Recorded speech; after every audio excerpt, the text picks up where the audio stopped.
창세기 42장 찾으신 줄 알고 한 절씩 교독을 읽겠습니다. 그때 야곱이 애굽에 곡식이 있음을 보고 아들들에게 이르되 너희는 어찌하여 서로 간망만 하느냐.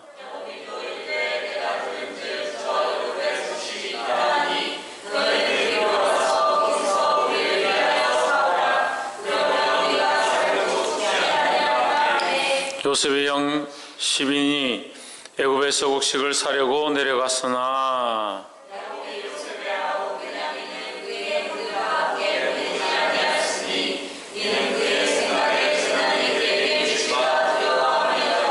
이스라엘 아들들이 양식 사러 간 자 중에 있으니 가나안 땅에 기근이 있음이라.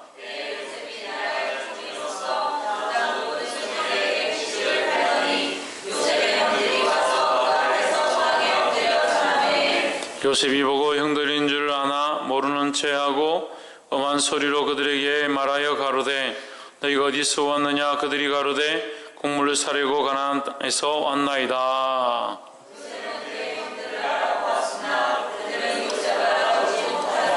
요셉이 그들에게 대하여 꾼 꿈을 생각하고 그들에게 이르되 너희는 정탐들이라 이 나라의 틈을 엿보려고 하느니라.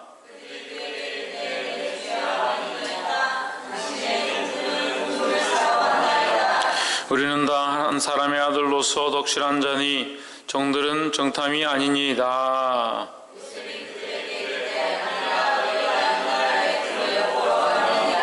크게 읽으세요. 그들이 가로되 주의 종 우리들은 12형제로서 가나안 땅 한 사람의 아들들이라.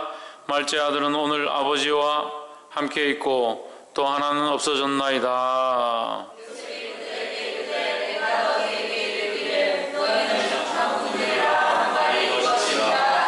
너희는 이같이 하여 너희 진실함을 증명할 것이라. 바로의 생명으로 맹세하노니 너희 말째 아우가 여기 오지 아니하면 너희가 여기서 나가지 못하리라.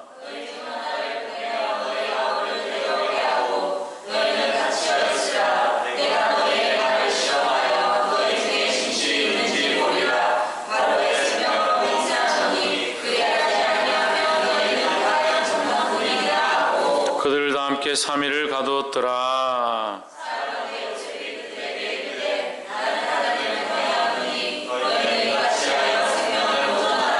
너희가 독실한 자이면 너희 형제 중 한 사람만 그 옥에 갇히게 하고 너희는 곡식을 가지고 가서 너희 집들의 주림을 구하고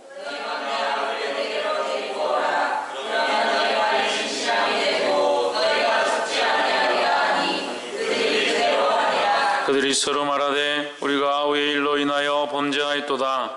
그가 우리에게 애걸 할 때 그 마음의 괴로움을 보고도 듣지 아니하였으므로 이 괴로움이 우리에게 임하도다.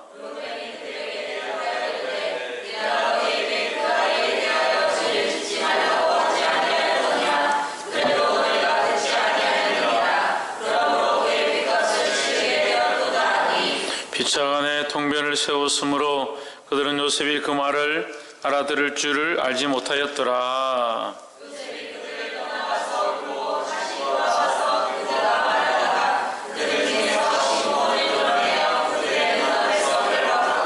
명하여 곡물을 그 그릇에 채우게 하고 각인에 도는 그 자루에 도로 넣게 하고 또 길 양식을 그들에게 주게 하니 그대로 행하였더라. 한 사람이 객짐에서 나귀에게 먹이를 주려고 자리를 풀고 본즉 그 돈이 자루 아구에 있는지라.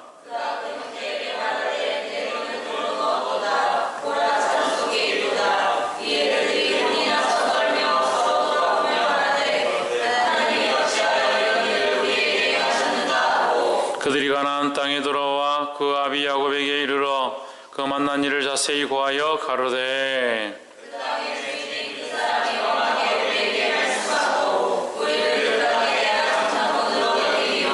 우리가 그에게 이르되 우리는 독실한 자요 정탐이 아니니이다.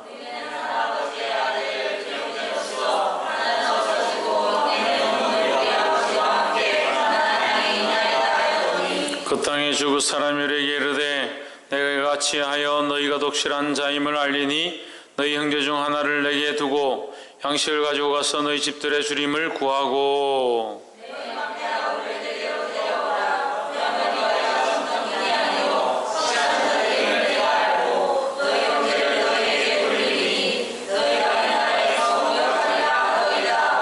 각기 자루를 쏟고 본즉 각인의 돈뭉치가 그 자루 속에 있는지라 그들과 그 아비가 돈뭉치를 보고 다 두려워하더니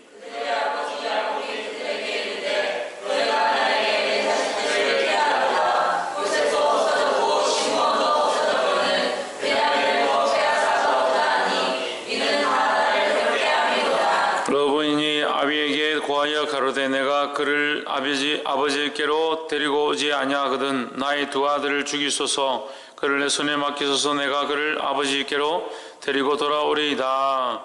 야곱이 가로되 내 아들은 너희와 함께 내려가지 못하리니 그의 영은 죽고 그만 남았음이라. 만일 너희 행하는 길에서 재난이 그 몸에 미치면 너희가 나의 흰머리로 슬피 연부로 내려가게 함이 되리라. 아멘. 우리 옆에 성인사 합시다. 사랑합니다. 축복합니다. 할렐루야. 창세기 42장 이 말씀을 우리가 함께 나눌 때에 하나님의 크신 은혜가 우리 안에 있기를 주님으로 축원합니다. 41장에서 바로를 통해서 바로가 꾼 꿈을 통해서 그 꿈을 요셉이 해석하고 그 꿈을 해석함으로 말미암아 하나님께서 바로의 총리가 요셉이 되게 하는 요셉을 그 애굽의 총리로 세우시는 그 역사를 보이셨습니다. 이것은 결국 뭘 하고 있는 겁니까? 하나님의 그 계획을 이루어 가시는 부분들로 나타나고 있다라는 거예요.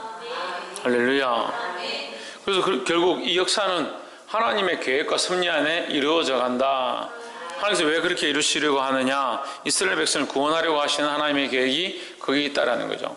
하나님께서 이스라엘을 구원하셔서 그들을 번성케 하고 창대케 하는 것이 아브라함과의 약속이고 그로 말미암아 믿지 않는 자들이 믿고 주님 앞에 하나님의 백성들이 하나님의 자녀로 다시 돌아오게 되는 것, 그것을 하나님께서 기대하고 있다라는 겁니다.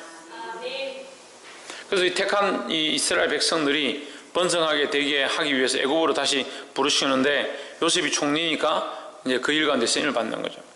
총리로 세워졌습니다.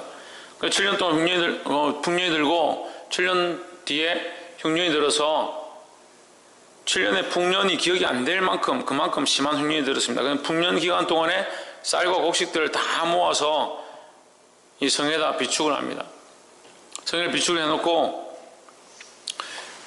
이제 흉년이 들기 시작하니까 사람들이 이제 먹을 게 없어지는 거죠. 먹을 게 없어지니까 이것을 풀어서 백성들에게 나눠주기 시작합니다. 그러고 있는데 이제 주변 국가들도 이제 다 같이 흉년이 들었겠죠. 특히 이제 가나안 땅에 이스라엘 백성들이 지금 이스라엘 백성이라면 이상하죠. 야곱의 자식들. 그러니까 야곱은 이제 이스라엘로 이름이 바뀌었습니다만 그 이스라엘의 자손들, 그게 한 70인 되는데 그들에게 이제 먹을 것이 그들도 없어졌으니까 이제 먹을 것을 구하려 야곱이 보내는 겁니다. 42장 1절에 때에 야곱이 애굽의 곡식이 있음을 듣고 애굽의 곡식은 있는데 자기들이 살고 있는 지금 가나안에는 먹을 게 없는 거죠. 그러니까 너희가 왜 가만히 쳐다만 보고 있느냐, 그렇게 손가락만 빨고 있냐 이 말이에요. 그냥 잊지 말고 애굽에 가서 곡식을 구해오너라 했습니다. 3절에 요셉의 형 시빈이 애굽에서 곡식을 사려고 내려갔으므로 했습니다. 요셉의 형이 왜 시빈이냐? 마이크 조금 올려주세요. 요셉의 형이 왜 시빈이냐? 요셉은 지금 없어졌죠. 지금 야곱의 이스라엘 그 족속들의 입장에서는 요셉은 팔려가서 없어진 입장이고, 지금 베냐민은 요셉도 없어졌는데 베냐민까지 잃어버리면 내 낙이 어디 있느냐. 야곱, 이스라엘이 특별히 라헬을 사랑했고, 또 특별히 라헬의 아들, 라헬의 그 소생이 누구냐면 요셉과 베냐민이죠. 요셉과 베냐민을 사랑했던 것 같아요. 굉장히 아끼고 이뻐했던 것 같아요. 그러니까 그 채색 옷을 입혀서 사랑했던 요셉이 없어졌습니다. 그리고 마지막에 죽으면서 아이를 남겨주고 갔는데 그게 베노니, 그래서 그 이름을 베냐민이라 해서 베냐민, 이 두 아이인데 요셉은 없어졌으니까 그 야곱의 입장에서는 죽었구나 이렇게 생각하고 있는 것이고, 그건 이제 그 남은 게 베냐민밖에 없는 거죠. 베냐민을 아껴서 보내지 않습니다. 그러니까 요셉과 베냐민을 빼니까 10명의 형제들이 내려간 겁니다. 내려가서 이제 그 애굽에 가가지고 곡식을 얻으려고 서 있으니까 7절에 요셉이 보고 형들인 줄 아나 모르는 체하고 엄한 소리로 그들에게 말하여 가로되 너희가 어디서 왔느냐. 그들이 가로되 곡물을 사려고 가나안에서 왔나이다. 8절에 요셉은 그 형들을 아나 그들은 요셉을 알지 못하더라. 9절에 요셉이 그들에게 대하여 꿈을 생각하고 그들에게 이르되 너희는 정탐들이라 이 나라의 틈을 엿보려고 왔느니라.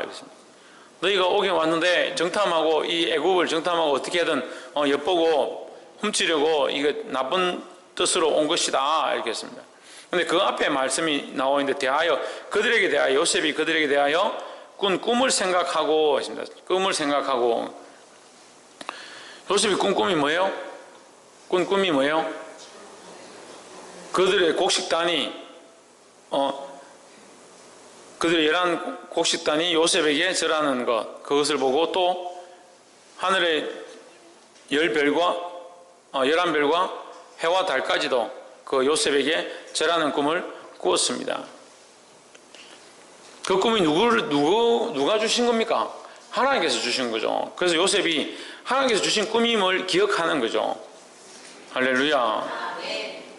그래서 이 요셉은 지금까지도 누구와 함께하는 삶을, 하나님과 함께하는 삶을 지금 살아가고 있습니다. 그러니까 믿음을 잊어버리지 않고 하나님과 함께하는 삶을 살아가고 있으니까 하나님께서 요셉에게 약속해 주신 그 약속을 잊어버리지 않는 거죠. 그러니까 그 꿈을 기억하고 있는 겁니다. 할렐루야. 하나님께서 하실 것을 믿어야 한다는 거예요. 그래서 이 요셉은 지금 뭘 보느냐, 하나님께서 그 약속을 이루시기 위해서 지금도 자기를 인도하고 있는 그 사실을 그 현장에서 보고 있는 거죠. 그래서 형들이 와서 그 앞에 있는 것을 보고 놀라고 이거 이 정을 어떻게 해야 되느냐 이렇게 하고 있는 것이 아니라 그 상황 가운데도 하나님이 일하고 계심을 보는 겁니다. 그러니까 요셉은 철저하게 누구의 관점으로, 하나님의 관점으로, 하나님은 우리 삶 가운데 어떻게 일하고 계신가 그걸 보려고 노력했고, 그것을 보고 감사하고 감격하고 하나님 앞에 영광을 돌렸다는 거예요. 할렐루야. 그래서 뭐 구체적으로 여기에 요셉이 하나님께 영광을 돌렸고 뭐 어떻게 했고 기뻐했고 하나님 찬양했고 이렇게 나와 있지는 않지만 그 사건 가운데 하나님께서 보여주셨던 그 꿈이 그에게 그렇게 나타나고 있는 사실을 기억했다, 생각했다라는 거죠. 그건 뭘 생각하고 뭘 기억하고 있는 거냐, 하나님이 그와 함께 하셔서 그 삶 가운데 그를 인도하고 있는 사실에 대해서 다시 한 번 더 보기 시작했다는 거죠. 할렐루야. 그럼 우리는 어떻게 해야 합니까? 우리도 마찬가지라는 거예요. 우리도 똑같은 일들 가운데 일과 상황과 지금 일어나고 있는 그 문제들을 보는 것이 아니라 그 문제와 상황 가운데 하나님께서 어떻게 일하고 계신가, 그 하나님의 역사를 보기 시작해야 되는 거예요. 할렐루야. 믿음이 있다는 게 뭡니까? 믿음이 있다는 게 뭡니까? 눈에 보이지 않지만 하나님께서 그 일 가운데 일하고 계심을, 이 문제밖에 보이지 않고 이 상황이 헤쳐나갈 수 없는 것처럼 망할 것처럼 보이지만 그 망할 것 같은 그 시험과 문제 가운데 하나님께서 여전히 살아계셔서 이것을 일하고 계심을 믿는 것이 믿음입니다. 할렐루야. 그건 볼 수 없고 보이지 않고 답답하고 캄캄하지만 그 가운데도 하나님이 역사하고 계시는 것을 볼 수 있는 게 뭐냐? 믿음의 눈이라는 거예요. 믿음의 눈을 들어보게 되기를 주의 이름으로 축원합니다. 옆에서 한번 보십시오. 하나님의 인도하심을 믿음으로 바라봅시다. 할렐루야.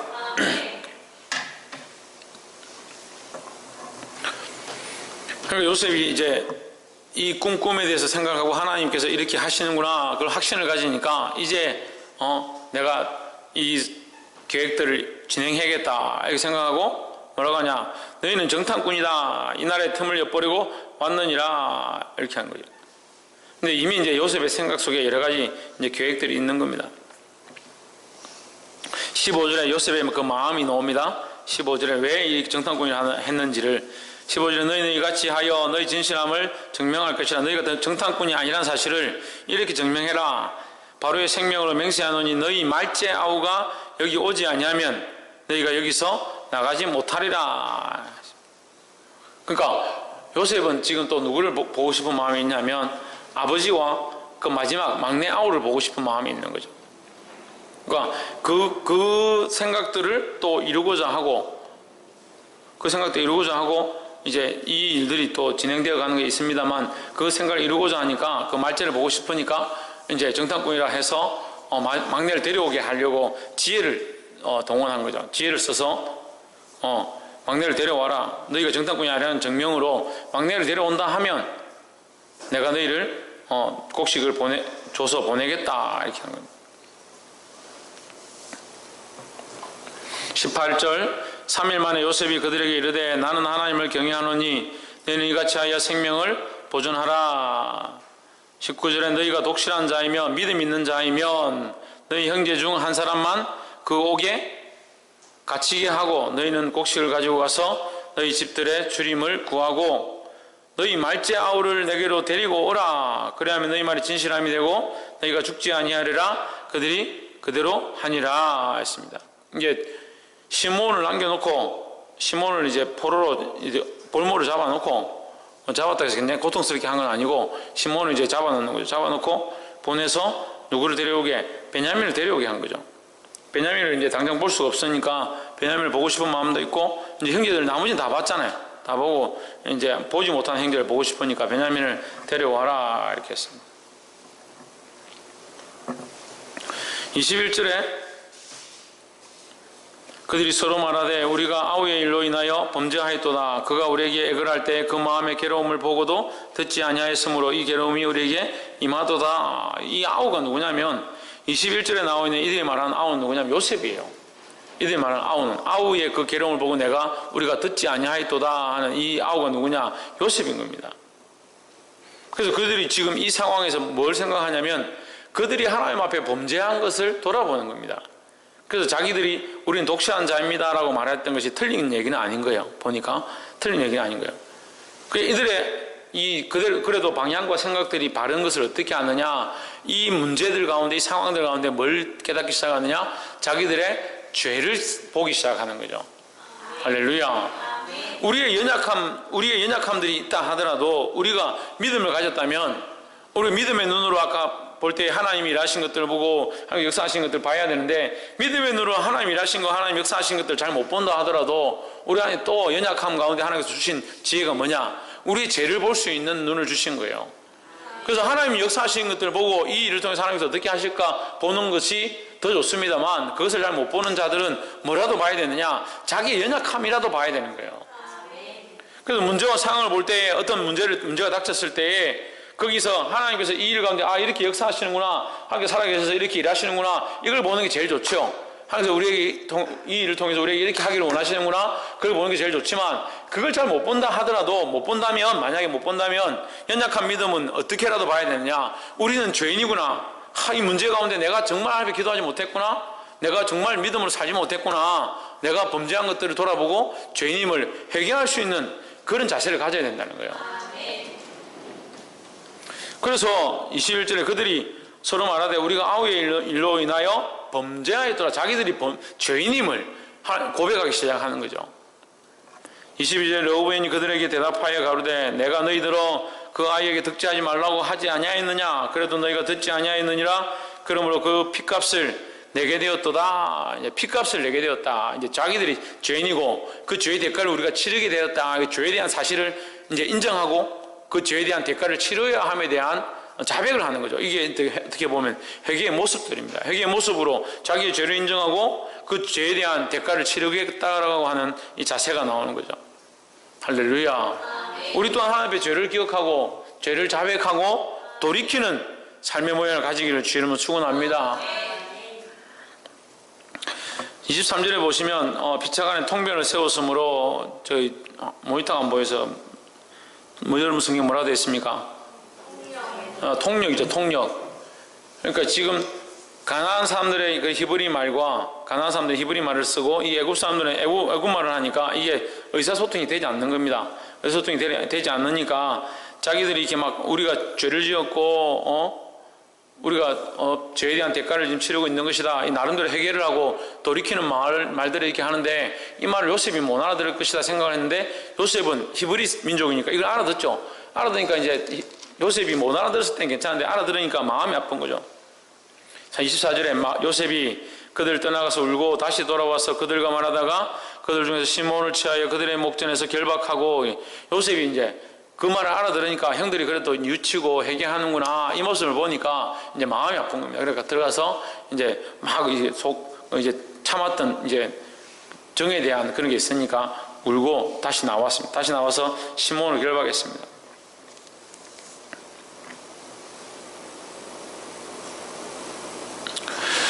마지막으로 우리가 한 가지 더 보고자 하는 것은, 그래서 이제 이 사람들이 그 곡식과 이 자루를 들고 가는데 그 자루 안에다가 요셉이 이제 돈을 들고 온 돈을 그냥 이제 이건 정에 대한 그런 것 같아요. 어떤 특별한 이유가 없는 것들을 봐서는 뒤에 가서는 이제 은잔을 숨기는 사건이 있는데 그거는 이제 다른 그 요셉의 이제 지혜로 계략을 꾸민 거고 다 내려올 수밖에 없게 하도록 계획을 꾸민 것이고, 여기서 이제 자루에 돈을 다시 담은 것은 이 요셉의 정 때문에 사랑으로 그렇게 한 것으로 여겨집니다. 특별한 이유가 없거든요. 그리고 뭐 그 돈을 넣었다고 해서 어떻게 한 것이 없으니까. 근데 우리가 마지막 한 가지 더 보고자 하는 것은 36절에 그 아비 야곱이 그들에게 이르되 너희가 나로 나의 자식들을 잃게 하도다. 요셉도 없어졌고 시몬도 없어졌거늘 베냐민을 또 빼앗아 가고자 하니 이는 나를 다 해롭게 함이로다. 요셉은 지금 누구를 생각하냐? 야곱은 누구를 생각하느냐? 요셉을 생각하고 시몬을 생각하고 베냐민을 생각하죠. 근데 37절 르우벤이 뭐라고 하냐면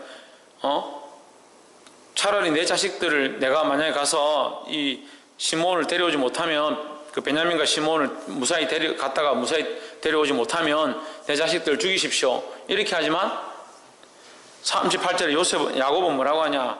내 아들은 너희와 함께 내려가지 못하리니 그의 형은 죽고 그만 남았습니다. 만일 너희 행하는 길에서 재난이 그 몸에 미치면 너희가 나의 흰머리로 슬피 스올로 이제 엄부로 이제 죽음의 자리다 이 말이에요. 이게 스올이 옛날에는 이제 지옥을 많이 해석됐는데 지옥의 자리보다 어둠의 자리, 그러니까 천국과 지옥에서 그 지옥의 부분이 아니라 무덤으로 들어가는 이제 죽음의 자리로 표현하는 겁니다. 그냥 내가 슬퍼하며 내가 잠을 죽게 될 눈을 감게 될 것을 이제 야곱이 얘기를 합니다. 그 여기서 바꿀 수 없는 것들이 나옵니다. 바꿀 수 없는 것들. 르우벤은 사실 자기 아들들을 바꿀 수 없는 것이었지만 여기서 내놓죠. 야곱은 어떻게 합니까? 야곱은 요셉을 잃었고 베냐민을 내어놓을 수 없다, 바꿀 수 없다라고 하는. 근데 결국 43장에 가면 이것을 포기합니다. 포기하고 다 내어줍니다. 뭐 때문에? 자기들 생명 때문에, 자기들 목숨 때문에 이 자식들을 다 내놓습니다. 결국 세상에 포기할 수 없는 것들은 없어요. 포기할 수 없는 것들은 없어요. 다 합시다. 세상에 포기할 수 없는 것은 없다. 박이상 뭐라고? 들리나? 태연아 들리나? 이게 1m도 안 되는데 태연이도 안 들린다는데 뭐가 들리노? 뭘 할 수 없다고? 뭐라고? 뭐라고?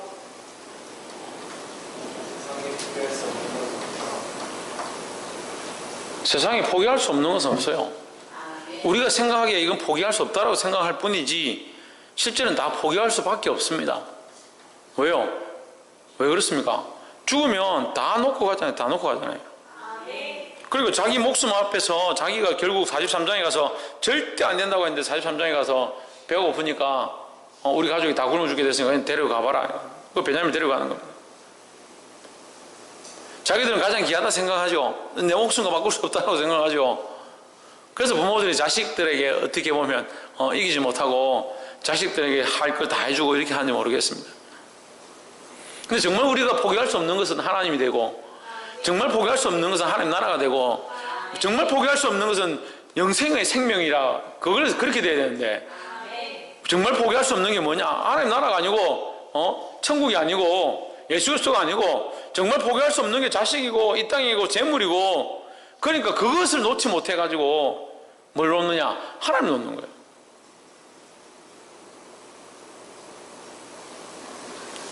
바꿔야 된다는 겁니다. 이 세상에 포기할 수 없는 게 없어요. 자기는 포기하고 싶지 않아도 결국 내가 죽으면 이거 잡고 있는 것도 다 포기하게 돼 있습니다. 근데 왜 끝까지 이걸 잡고 있냐는 거예요. 그래서 자식들 사랑하지 말고 부모들 사랑하지 말라는 게 아니에요. 하지만 그게 우선이 아니라는 거죠. 끝까지 믿음의 승부를 해야 된다는 거예요. 믿음으로 싸우고 하나님 영광을 위해 살기를 주의 이름으로 축원합니다. 말씀을 맺겠습니다. 오늘 42장에 우리가 세 가지를 나눴습니다. 첫 번째는 뭐였습니까? 하나님 하시는 일을 볼 수 있어야 된다는 거죠. 하나님께서 하실 것을 믿는 게 아니고 하나님께서 하시는 일을 볼 수 있어야 된다. 그러니까 우리 모든 상황 가운데, 고난 가운데, 환경 가운데 하나님께서 이것 가운데 일하고 계시는 것을 볼 수 있어야 된다는 거예요. 할렐루야. 우리가 사람의 눈으로 보면 볼 수 있는 게 없어요. 그러니까 하나님의 눈으로 보고 하나님께서 이 가운데 일하고 계신 것들을 보는 자들이 되기를 주의 이름으로 축원합니다. 두 번째는 뭘 해야 된다 했습니까? 믿음의 눈으로 회개하는 시각들을 가져야 된다는 거예요. 하나님을 볼 수 없다면 죄라도 보라는 거죠. 죄라도. 물론 하나님 보면 당연히 죄가 보이고 하나님 보기 시작하면 우리의 연약함들이 보입니다. 박 이상 뭐가 보인다고? 뭐가 보인다고? 박근도 뭐가 보인다고? 하나님 보기 시작하면 우리의 죄가 보이기 시작합니다. 근데 우리가 연약해서 하나님 잘 못 본다 하면 하나님 잘 못 본다 하더라도 뭘 볼 수 있어야 되냐? 우리의 죄를 보기 시작해야 된다는 거죠. 할렐루야. 자기 죄를, 근데 사실은 이 죄를 보는 것도 하나님의 시각을 가져야 보입니다. 세상의 시각을 가지면요, 죄로 보이는 것들도 있고 안 보이는 것도 있습니다. 세상의 도덕과 윤리의 관점으로 보면 그게 뭐가 죄냐, 그게 뭐가 문제냐라고 하는 것도 수없이 있습니다. 그러니까 하나님의 진리를 쫓아가는 게 아니고 세상의 윤리 관점들을 쫓아가니까 이게 부딪힘, 같은 교회 안에서도, 같은 말씀 안에서도, 같은 그리스도 안에서도 부딪힘이 일어나는 거예요. 하나님의 관점으로 바꾸시기를 주의 이름으로 축원합니다. 마지막 뭐라고 했습니까? 바꿀 수 없는 것은 없다라는 거죠. 우리가 바꿀 수 없는 것은 없고 버리지 못할 것은 없다라는 거예요. 그래서 우리가 가장 귀하다고 생각하는 것, 가장 사랑하는 것, 이것을 바꿀 수 있고 포기할 수 있고 버릴 수 있다는 생각들을 가져야 하는 거예요. 할렐루야. 그래서 우리가 가장 사랑하는 것들보다 하나님을 더 사랑할 수 있어야 된다는 겁니다. 사랑하는 성도 여러분, 이것을 깨달음으로 주 안에서 승리하는 저와 여러분 되어지기를 주 이름으로 축원합니다. 기도하겠습니다. 이 시간 말씀을 기억하면서 하나님